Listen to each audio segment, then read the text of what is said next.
بسم الله الرحمن الرحيم.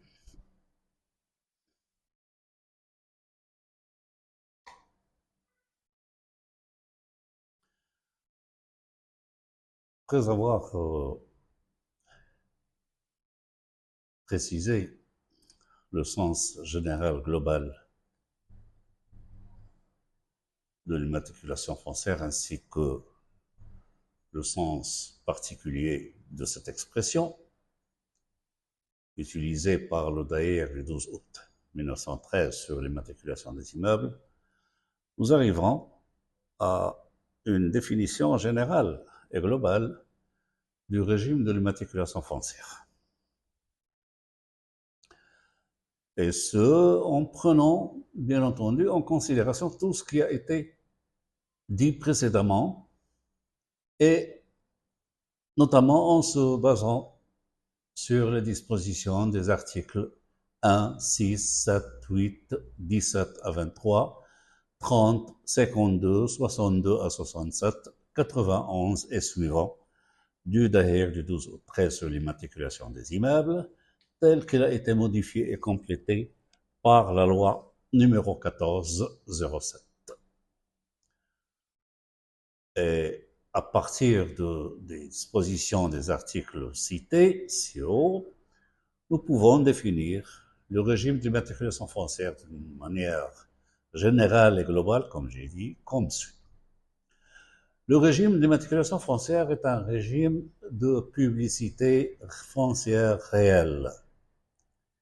Oui, un régime de publicité foncière réelle, et sur la notion de cette publicité foncière réelle, nous allons revenir par la suite pour bien saisir qu'est-ce que nous entendons dire par la publicité réelle foncière. Donc, c'est un régime de publicité foncière réelle se basant sur deux supports complémentaires et liés l'un à l'autre, deux supports inséparables, complémentaires. Le premier est juridique, le second est technique et cadastral, mais à effet juridique.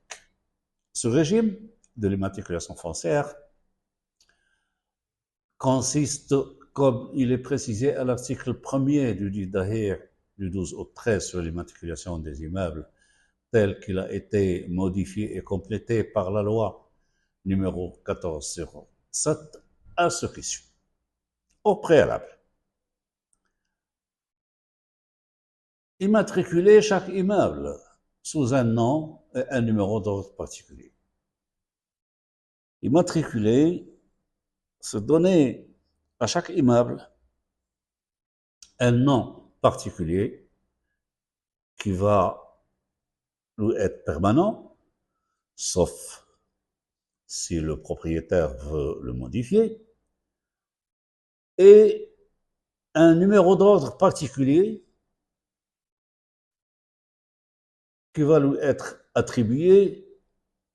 dès le dépôt de sa demande d'immatriculation, c'est-à-dire de sa demande de soumission au régime de l'immatriculation foncière. Ce numéro d'ordre va d'abord être attribué pour la demande, la réquisition d'immatriculation, et puis par la suite, il va être attribué au titre foncier qui va être établi à cet immeuble. Donc, immatriculer chaque immeuble sous un nom et un numéro d'ordre particulier sur des registres spéciaux appelés livres fonciers. D'ailleurs, certains législateurs donnent comme appellation à leur régime de l'immatriculation, régime des livres fonciers. Cette immatriculation est faite après avoir soumis l'immeuble à une procédure spéciale de purge juridique pouvant donner lieu à l'établissement d'un titre foncier ou d'un titre de propriété, définitif et inattaquable, comportant toutes les déterminations juridiques, physiques et topographiques propres à préciser définitivement les droits de son propriétaire d'abord, ainsi que les droits réels aux charges foncières le grevant au profit de tiers. La dite procédure comporte une formalité opération importante, dite opération de bornage, devant permettre de délimiter nettement l'immeuble qu'en fait l'objet sur le terrain et de lui établir un plan régulier, ensuite d'un levé cadastral rattaché à un système cadastral appelé système Lambert. Cette procédure est aussi destinée à débarrasser le dit immeuble de tout droit réel aux charges foncières non retenues lors de son immatriculation et lui donner un point de départ précis. Ensuite, c'est-à-dire après l'établissement du titre foncier pour l'immeuble immatriculé, ensuite publié successivement au moyen d'une inscription, d'une radiation sur le titre foncier ainsi établi, au fur et à mesure de leur avènement, toute constitution, transmission, modification, déclaration ou extinction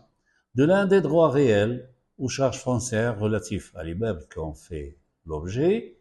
toute modification matérielle relative à sa nature, à sa consistance et à sa superficie, ainsi que toute modification concernant l'état civil du propriétaire et des titulaires des droits grevant le dit immeuble, etc. Le dit titre foncier constitue alors le livret d'état civil de l'immeuble immatriculé et permet de suivre l'évolution de sa situation juridique et matérielle d'une façon aisée, simple, précise et certaine. Toute personne acquérant un droit réel sur un immeuble immatriculé est tenue de le faire publier en vue de reconnaître son existence et de le rendre opposable erga omnes à tout le monde, à commencer par les parties donc, pour le rendre le droit inscrit, opposable erga omnes entre parties d'abord, entre parties contractantes elles-mêmes d'abord et envers les tiers, tout tiers. Il y a lieu de signaler à cet égard que, bien que le Daher du 12 août 13 sur l'immatriculation des immeubles